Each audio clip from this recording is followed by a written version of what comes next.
Hello there. It's a real pleasure to be with you. My name's Phil Kalra. I'm a nephrologist from Salford in Manchester in the UK, and I'm going to be talking to you today about the safety of intravenous iron. This is a disclaimer, and this is the outline of my talk. I'll be talking about the prevalence, briefly, of iron deficiency anemia. I'll tell you about some basic iron physiology, oral iron versus intravenous iron in kidney disease, short and longer term safety issues with intravenous ions. I'll then describe rationale and trial evidence for the efficacy of high dose iron regimes and end with some personal experience of intravenous iron, particularly in CKD, obviously, because of my background. Here are my disclosures. Right, so I'd like to start with this slide, actually, which is a fairly recent study from the Global Burden of Disease study in 2021. This is data taken from 204 countries in the world, and you can see that the current population of the world is over 8 billion, and in 2021, 24% of the world were described as being anemic. We're talking 1.92 billion people, and those at greatest risk were children less than 5 years old, women, those living in sub-Saharan Africa, Southeast Asia. Interestingly, 66% of all anemia cases was thought to be due to dietary deficiency of iron. Interestingly, in high-income countries, chronic diseases were thought to be the second commonest cause of anemia, and particularly interested to see that CKD was right up there, as you'll see on the next slide. This looks very, very detailed, and I don't in any way want you to look at everything on here, but just to show, if we look at the top, we've got females on the left, males on the right. You can see the different areas of the world that we're looking at. So here we're looking at high-income countries, we're looking at here South Asia, here we have sub-Saharan Africa, etc. You can see that the number one cause of anemia in 2021 from that global study was dietary iron deficiency, number one in both men and women across the board. And as I mentioned, chronic kidney disease, here it is, number two in high-income countries in females, and similarly in males, number two as well. So very interesting. Other conditions that you might have thought were higher up the league table, such as GI tract diseases. You can see upper digestive diseases, or here inflammatory bowel disease, or much lower down, surprisingly, than CKD, but much lower down than iron deficiency, as you can see. So let's think about the incorporation of iron into red cells. Where does it actually occur? So this is a schema demonstrating what happens in the bone marrow with the progenitor cells there over to the left here.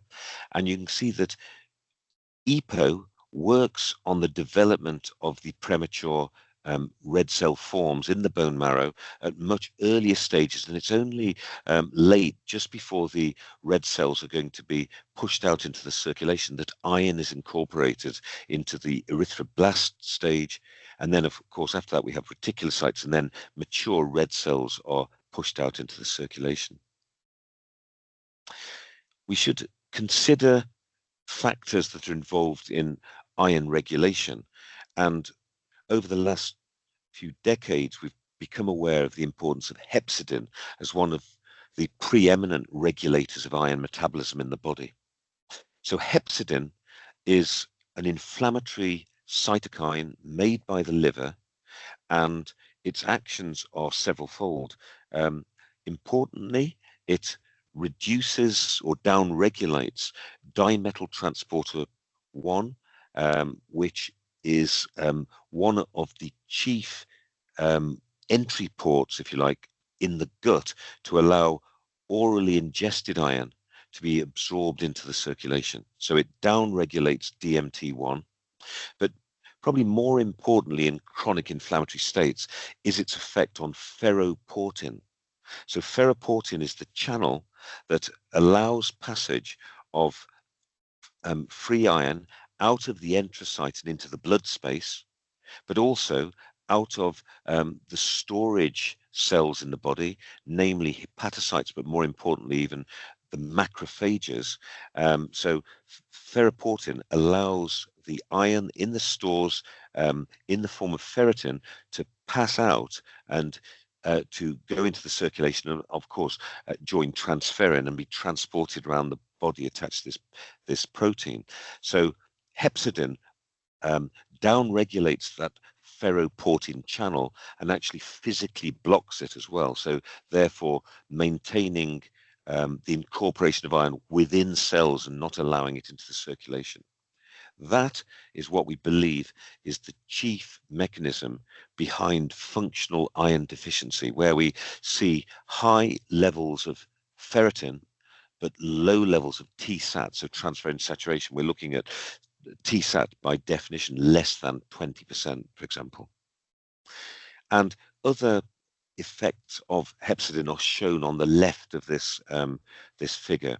You can see reducing erythropoiesis overall.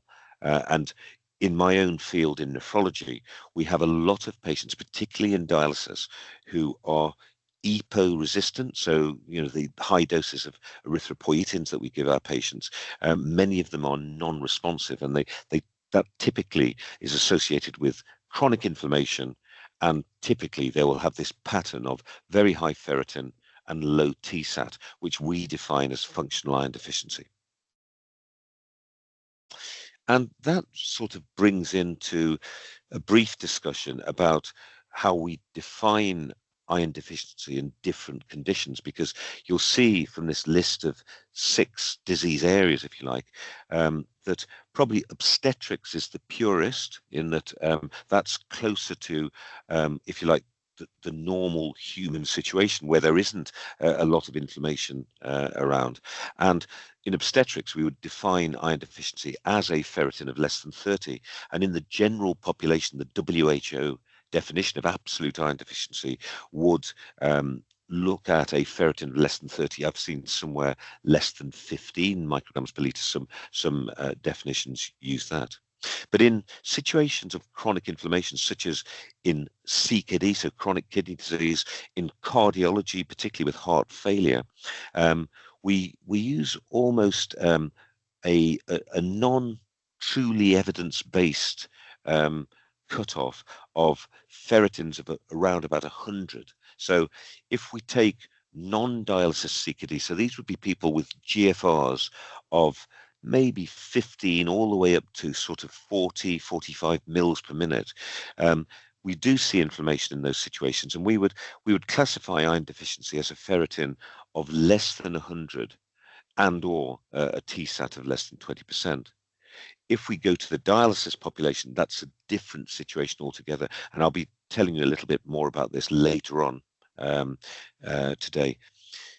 So in cardiology, we again use this arbitrary cutoff of a ferritin of less than 100 is classed as iron deficiency. I know that in cardiology, there is much more concentration around the effects of TSAT, really importantly. So certainly a TSAT less than 20% is considered a very important marker of iron deficiency in heart failure, for example. And we could make the same comments about the situation with inflammatory bowel disease and in the post-operative situation where you do see inflammation in the patients immediately post-surgery. Let's spend a little bit of time talking about the use of oral iron as compared to intravenous iron treatment. Now, again, in my own specialty, I'd say that oral iron is only sparsely used, and it would only be in people with very well-preserved eGFR. So we're talking about GFRs well above 30 mils per minute. Anyone with lower GFRs than that would really have marked GI tract symptoms and also a poor absorption capability from the gut, when we've, of course, already described the effects of hepcidin on DMT1, that dimethyl transporter 1, in terms of reducing the oral iron absorption, of course.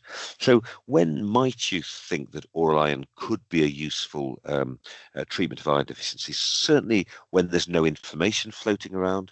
It's acceptable when you can see a slower hemoglobin rise with your patient.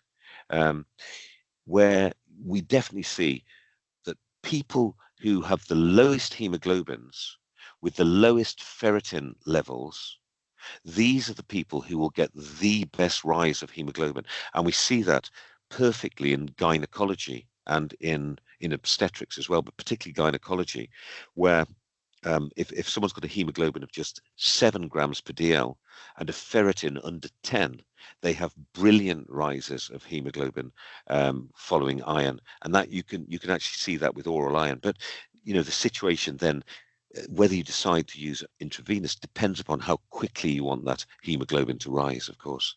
So there are the appropriate clinical scenarios: gynecology, early pregnancy, and in the general population with well-preserved kidney function and absent inflammation. But we now use a lot more intravenous iron, and there are many situations where I've exemplified inflammation is going on, like in advanced CKD and heart failure, inflammatory bowel disease, post-surgery, where we would really only recommend that we use intravenous iron in those situations.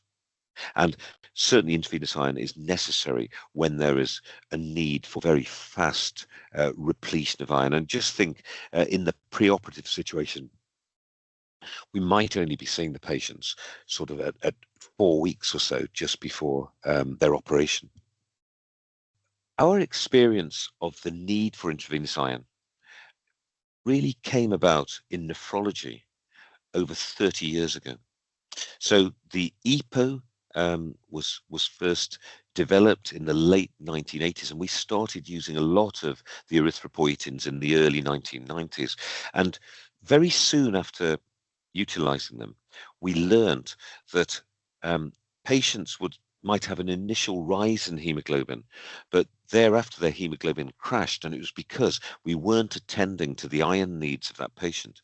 And here's one of the earliest studies by Ian McDougall, who's a UK nephrologist, showing that in dialysis patients receiving ESA, so erythropoiesis stimulating agents, if they receive intravenous iron, they had a far greater and earlier hemoglobin rise. And also, we've learned later on through other studies that giving intravenous iron actually minimizes the doses of EPO that we need to use, which we believe is a good thing for the patients, because there have been studies that have demonstrated that higher dose EPO can be associated with cardiovascular complications, and also recurrent malignancy in certain subgroups of patients.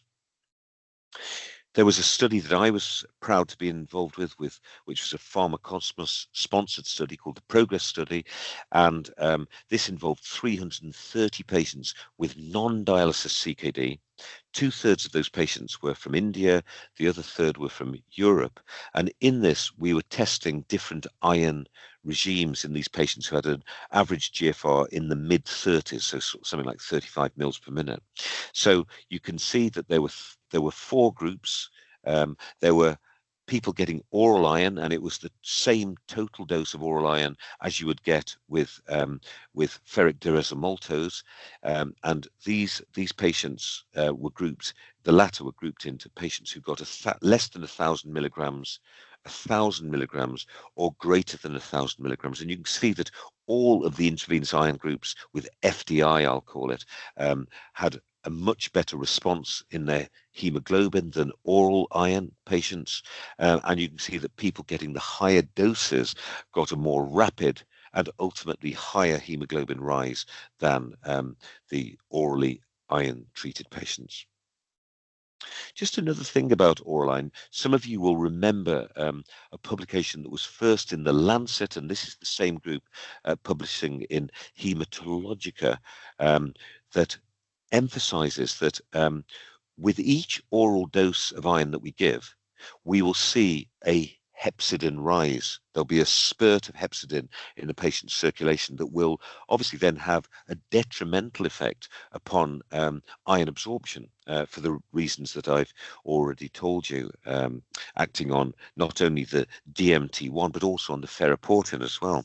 And so there was a study demonstrating that if you change the dosing regime to alternate day dosing of iron, then with each dose that you give, there is a higher proportion of the iron that will be absorbed into the circulation. And some clinicians I know utilize this regime. Though in my own practice in CKD, I have to say that it makes very little difference to the rise in ferritin of the patient or TSAT or hemoglobin with this technique, and hence I'm a real advocate of using intravenous iron. Now, I'd like to spend some time discussing safety considerations, a particular important topic because the history of intravenous iron goes way back into the 1960s, so 60 odd years ago, 1970s, where probably the only irons that were available then were high molecular weight iron dextrans, which did bring a risk of serious allergy. And I'm really glad to just make a statement now up front that with the modern irons, the risk of serious allergy is very, very rare indeed. So it's really important that we therefore are able to distinguish different infusion reactions.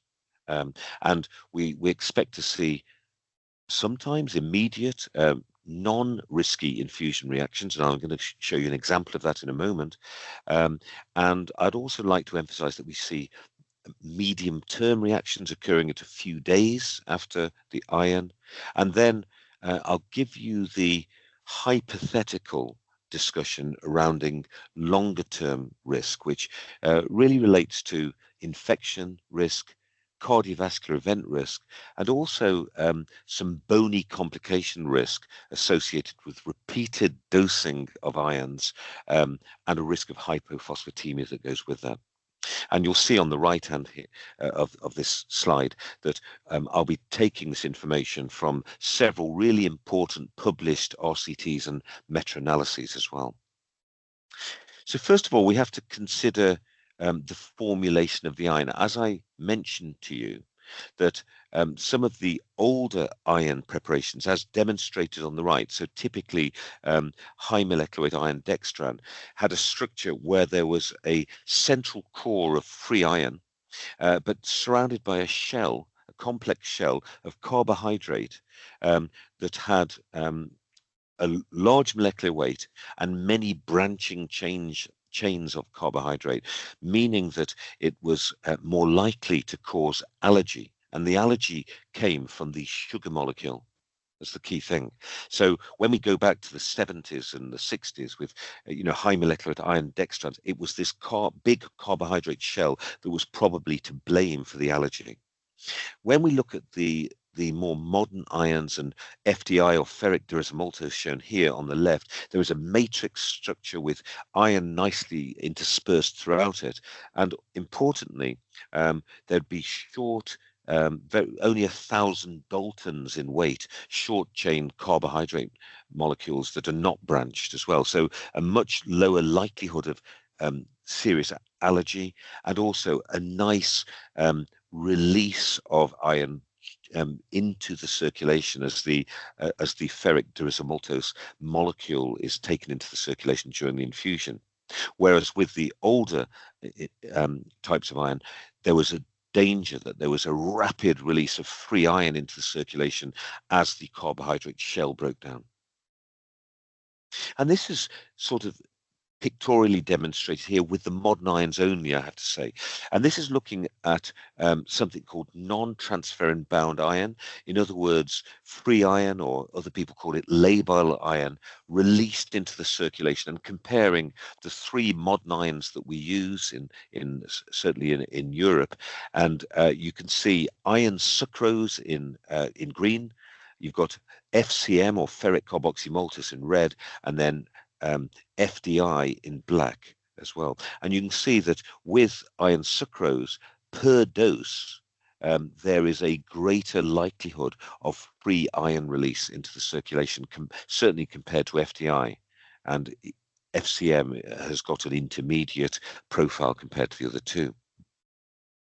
Now, this is important because hypothetically, we get a concern about infection risk. Now, where does it come from? It comes from the fact that in the laboratory, if you bathe white cells, so here we're talking T lymphocytes, and also phagocytes, so neutrophils, if you bathe those white cells in high concentrations of iron, then they don't work as well as they would normally. Okay, so take the T cells. T cells, of course, release cytokines, calling other inflammatory cells into an environment to actually, lead to resolution of an inflammatory process. Whereas if you're looking at phagocytes, phagocytes are inhibited by high dose iron in terms of their absorption capability in phagocytosing bacteria and destroying bacteria. So there is a theoretical risk there that this would lead to greater infection risk.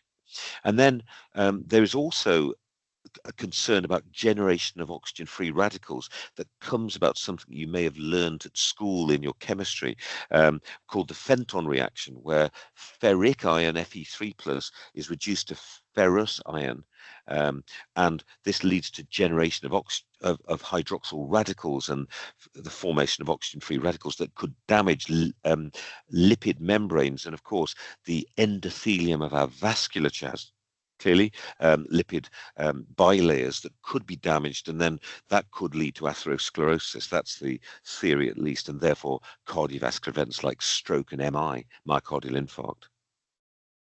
When we consider infusion reactions, it's important for staff to be trained. I've said that serious allergy is very, very, very rare these days, but nevertheless, we have to be aware of it. We have to be aware of the risk of infusion reactions and when they're likely to occur. So your staff must understand that the really relatively common fishbane reaction, which I'm going to define in a moment, occurs typically within the first couple of minutes of an infusion. And anaphylaxis, if it is going to occur, will really only occur whilst the iron infusion is actually underway. But as I've said, it is very, very rare to see that. But we do see flu-like symptoms at 1 to 3 days after the iron infusion, and I'll mention a bit more about hypophosphatemia later. So this case here was the very first person who received FDI in my hospital, and it was one of my patients. Typically, it was a lady with CKD with a GFR of 32, as you can see. I won't give you any more history, but she first person to get FDI. 5 minutes into the infusion, she started to get flushing of the neck and face. She got slightly panicky and was a bit breathless. The nurse looking after her got breathless. She called the resident doctor, who also got anxious. And basically, the FDI infusion was stopped. She was given steroids and Piriton, which is chlorpheniramine, an antihistamine, and she was labeled as allergic to intravenous iron. If that's the case, if she stays with that label, she never gets any intravenous iron preparation again. Fortunately, I saw her in clinic just 2 or 3 months later. I went through the history in detail and decided that this was one of these labile iron reactions or free iron reactions, non-transferrin bound iron. And I discussed it with her, and we brought her back, and she's had, I think, 4 iron infusions since then, including 3 further FDI infusions without any problem whatsoever.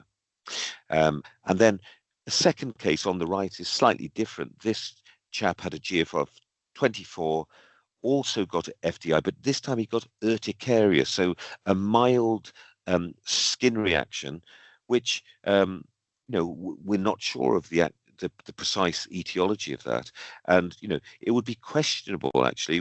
There might be a variability of approaches as to what you would do with a situation like that. In this patient's case, we did stop the infusion. He was given prednisolone, a bit of prednisolone and antihistamine, and he did come back and have iron again, but this time with a pre-med of 1 dose of an antihistamine. More about that in a moment. But we have this history with intravenous iron of being overly concerned about anaphylaxis, and anaphylaxis is very, very rare indeed. And yet, we give other drugs without so much concern. So take the example of vancomycin, and I've got a story with this. When I was a junior doctor, I was asked to give a kidney patient vancomycin for a dialysis catheter related sepsis thought to be staphylococcal, and I wasn't told that you should give this 1 gram over an hour, and I gave it over 2 minutes as a push, and I indeed saw the red man syndrome before my very eyes, which was quite frightening actually. And fortunately, it did get better. We did give some intravenous steroid and an antihistamine, but just to make the point that we give many other drugs that are probably more likely to cause serious allergy than intravenous iron, and just bear that in mind.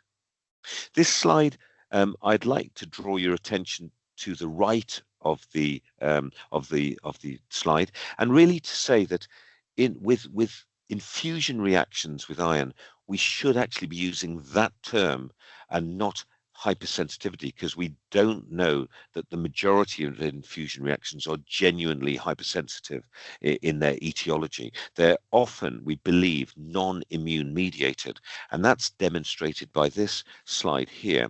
At the bottom, yes, we see that we have a pre-sensitized patient. This is the allergic IgE-mediated hypersensitivity, where the mast cells are pre-sensitized by an exposure to an allergen previously. There's IgE on the surface of the mast cells that is directly reactive to that one particular allergen. And so when they receive that allergen again, they get a massive release of histamine from the mast cell, leading to true anaphylaxis. Whereas this so-called flushing reaction, also known as the Fishbane reaction, is demonstrated at the top. Some people think it is due to complement activation pseudo-allergy, or CARPA, as pictorially shown here, the labile free iron binding to complement and triggering a more gentle release of histamine from the mast cells. Other people have, maybe other, don't really believe in that mechanism, and they say that maybe it's something to do with the osmolality of the solution that is in the blood, or maybe the ionicity of the solution in the blood. We don't know is the true answer what causes the Fishbane reaction. But in any event, it's a much milder reaction that can be dealt with by pausing the infusion, and usually after reassuring the patient and nurse, restarting at a lower rate, and then inevitably you'll be able to continue the infusion. We are reassured by a study like this, which is a big meta-analysis of almost 21,000 patients from 103 randomized controlled trials, where intravenous iron, was compared against a comparator, placebo, no iron, oral iron, or rarely intramuscular iron. Sorry about moving the slide on. And you can see that overall, there was no increased risk of SAEs, so serious adverse events, with the intravenous iron overall in this huge meta-analysis compared to the if you like, the control groups. We also see more evidence of reassurance when it comes to severe hypersensitivity reactions. And again, we should possibly use the term infusion reactions here as well, but this was the registration studies in the United States for FDI. There were two studies. One was in all-cause iron deficiency anemia without CKD. The other was a CKD study. Both had 1,000 patients receiving FDI and 500 receiving iron sucrose. So in total, there were 2,000 patients receiving FDI and 1,000 receiving iron sucrose. And you can see that the rate of serious adverse events was very, very low in both groups of patients. And this was a non-inferiority study, acceptable to the FDA, and hence, FDI is now available in the United States. Now, one point though is if you look at those 2,000 patients receiving FDI versus the 1,000 receiving iron sucrose, because the patients getting iron sucrose to have a total dose of 1,000 milligrams had 5 doses, there was much greater opportunity for the patients to have an adverse drug reaction. And you can see that here. So this is the patients experiencing the number of days of an ADR with FDI was much less than those receiving iron sucrose. Just one other point about if you concentrate your iron replenishment, say you recognize that your patient requires at least 1 gram of intravenous iron. If you develop a regime where you're going to give 5 doses of iron sucrose of 200 milligrams, because that's the maximum you can give in any one day, then there's a likelihood that your patient will feel better after 2 doses, and they may well not come back for the other 3 doses, and hence you won't have given adequate repletion of iron. So just to say that there is now an algorithm available, a very nice one, which will be available from your local pharmacy, if you'd like a copy of this, that shows you how to deal with these infusion reactions. To the right, anaphylaxis, but to the left, reactions that are less severe, that generally you'll be able to deal with without actually giving any particular treatment and just watching and waiting and maybe restarting at a slow rate. Okay, is there any role for pre-medication of these patients? This was a study of 35,000 iron infusions in 12,000 plus patients, of which about 2,500 received a pre-med with either an antihistamine or hydrocortisone. And you can see the data here, which is quite staggering. Sorry, my finger on the button is a bit too quick. Showing that there's a 23-fold higher incidence of adverse events in patients who received a pre-med compared to patients who did not receive one. Just 1 or 2 other quick insights. We should avoid excessive dilution of FDI. That is in particular because with excessive dilution, the stability of the iron and carbohydrate complex is disturbed, and it will mean that there's a greater likelihood of free iron or labile iron in the solution if you use too much. So there are guidelines, and for example, when we are giving FDI infusions, we would use either between 100 and 250 mils of normal saline. That's what we tend to do as a protocol in my hospital. So when it comes to long-term safety considerations, we undertook the pivotal study, which was in hemodialysis, and there's a really good reason for this because of studies I mentioned earlier on, EPO studies in the noughties, so in the 2000s, in CKD populations, we learned that those people getting the higher doses of EPO had more risk of cardiovascular complications and also of recurrent cancer. And as a result of this, we started using higher and higher doses of iron in the dialysis populations particularly. And if you look at the United States practice, there are now most dialysis patients will be getting 900 to 1,000 micrograms per liter ferritin targets to minimize EPO doses. So because of this, we wanted to see if it's safe to actually give higher doses. So in the UK, we did the pivotal study, which involved 2,100 patients, where we aimed for a target ferritin of 700 versus a target of 200, and it was a non-inferiority study, and the primary endpoint was all-cause mortality, MI, stroke, or heart failure hospitalization. And by the way, the typical ferritin target before this was 500. And you can see that actually the proactive high dose iron regime was better. It actually not only was non-inferiority, we then went on to test superiority in this New England Journal publication. And you can see that there was a 15% reduction in the primary endpoint in those who got the higher dosing of iron. And more particularly, and addressing this concern about cardiovascular risk, you can see that fatal or non-fatal MI and hospitalization for heart failure was significantly less in patients who have the proactive high dosing arm compared to the low dosing, which is really fascinating and allays concerns of long-term risk of cardiovascular events, because this trial was followed out to almost 3 years. And what about infection risks in pivotal? You can see that proactive iron versus that's 700 micrograms per liter ferritin versus the reactive 200 micrograms per liter. There was absolutely no difference in terms of the hazard ratio between any infection, hospitalization for infection, and death from infection. And you'll all know, or many of you will know about the Ironman study, which is a heart failure study, again, from the UK. I'd like to claim full credit for this, but it was unfortunately my brother who was the lead author. He's a cardiologist, but I was part of the team. And in the Ironman study, which was about 1,150 patients, half of which got FDI, half got usual care for iron deficiency, in this heart failure population.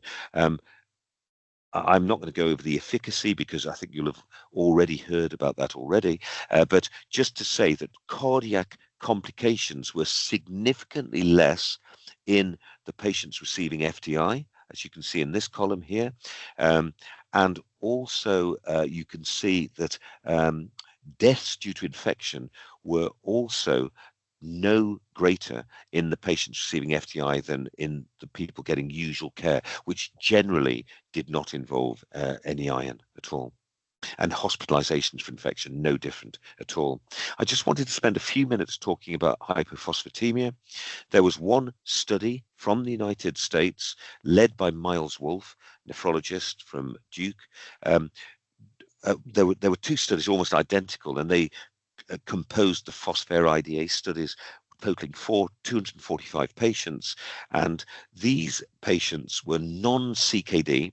Half of them got ferric carboxymaltose, half got FDI or ferric derazolmaltose, and then Miles's group looked at the serious hypophosphatemia occurring after the dosing. And you'll see that at any time after the dosing, 74% of patients who received FCM, ferric carboxymaltose, got hypophosphatemia of less than 2 milligrams per DL, or we use millimoles per liter, and that's less than 0.65 millimoles per liter.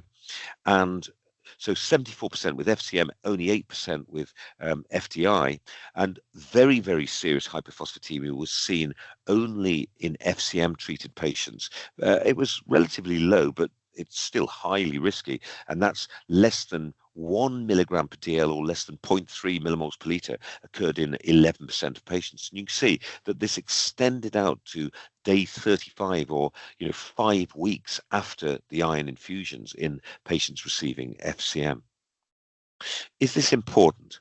Well, yes, it is, because repeated dosing of certain ions, namely FCM, could lead to serious bone complications because of the repeated hypophosphatemia, which we believe is now driven by a hormone called fibroblast growth factor 23, or FGF23, which is an osteocytic hormone. So it's in your bone, released by the osteocytes, and it works on the renal tubule to inhibit phosphate reabsorption.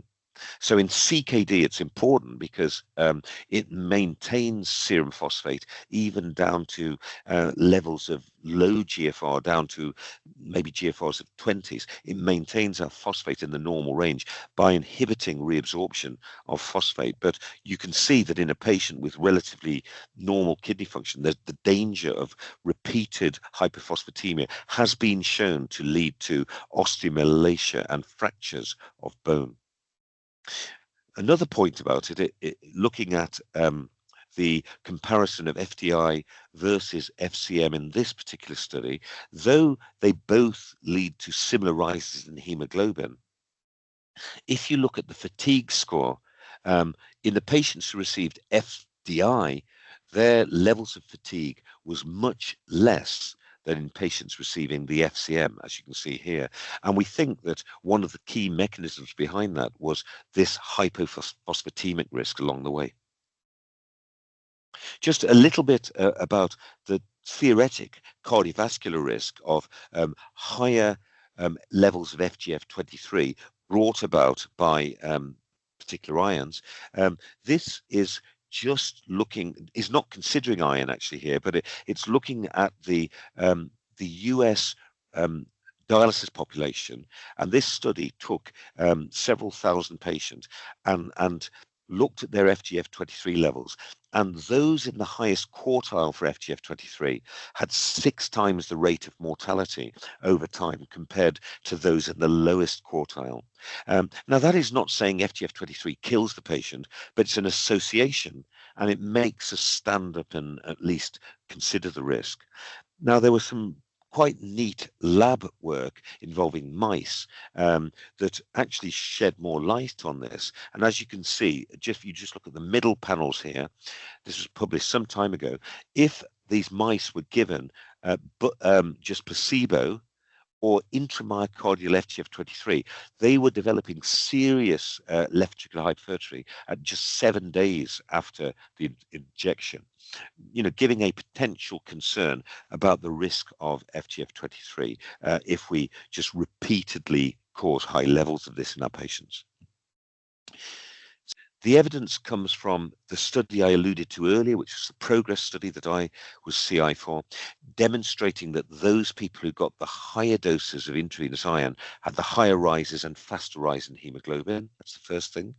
But then secondly, I wanted to show you this real world study from the United Kingdom from a few years ago now. But at that time, we realized that some of our centers were only prepared to give 500 milligrams of FDI as opposed to, 1,000 milligrams, or in people who are bigger, even say, 75 kilograms, they were allowed to have 20 milligrams per kilogram. That would be 1,500 milligrams of iron. And so it's, so more than 1 gram. And so we looked at real world patterns, and this I find a very fascinating slide. So if you look at the people in that study, out of 250 people, there was this smaller proportion who got more than 1 gram of iron, and you can see that their total dose that they got in the infusion was 1,500 milligrams. And if you calculated their iron need, either by using a simplified table, which really was based upon their hemoglobin and their weight, then they should have needed 1,600 milligrams. And if you use the complicated Ganzoni formula that I don't use, but you can see down here, down below, then it also suggested they should get 1,500 milligrams. So they got exactly what they should have got. Whereas the people who got less than 1 gram, on average, were getting 800 milligrams. And if you use the two formulae to calculate what they should have got, it was very similar to what these people should have got. And it was they should have got twice as much iron as they received. So all, to the arm of giving total dose, high dose infusion infrequently in your patients. And, not surprisingly, the ones who got the higher dose of iron actually achieved the hemoglobin target far more frequently than the people getting lower dose. So I'm going to end in the last couple of minutes by just talking about my own personal experience of managing intravenous iron in our CKD patients, obviously, but you could see that in my center, 1.5 million population we look after, we have over 500 patients now receiving hemodialysis, about 130 peritoneal dialysis. Now, the hemo patients are the only ones who get iron sucrose. So we use 100 milligram boluses because we're seeing the patients 3 times each week, and we might give, one bolus of 100 milligrams every 2 weeks. And remember the pivotal study now, going for target ferritin of around 700. In all other patients, we give total dose infusions of iron infrequently, maybe once every 6 months or once every 12 months. We have a vast population of non-dialysis dependent CKD patients who are receiving that. We're talking almost 2,000 patients who will be getting FDI, infrequently. And this is the simplified dosing table that I was alluding to on the right-hand side. And just to say that we've been using FDI for 10 years now, and we've given 4,300 total dose infusions at least. We have seen one anaphylactic reaction. Fortunately, the patient was rapidly transferred to first an HDU and then to ITU and survived after having had adrenaline, etc. But we do recognize that those labile or non-transferrin bound iron or fishbane reactions are seen not infrequently, probably 1%, 1 in 100 to 1 in 200. And, they're easily dealt with by stopping the infusion, reassuring the nurse, the doctor, and then the patient, and then restarting at a lower infusion rate, usually without any additional medication. So to summarize what I've told you, safe use of intravenous iron. The modern irons are very safe. We should start using the term of infusion reactions, not hypersensitivity for any reactions that occur.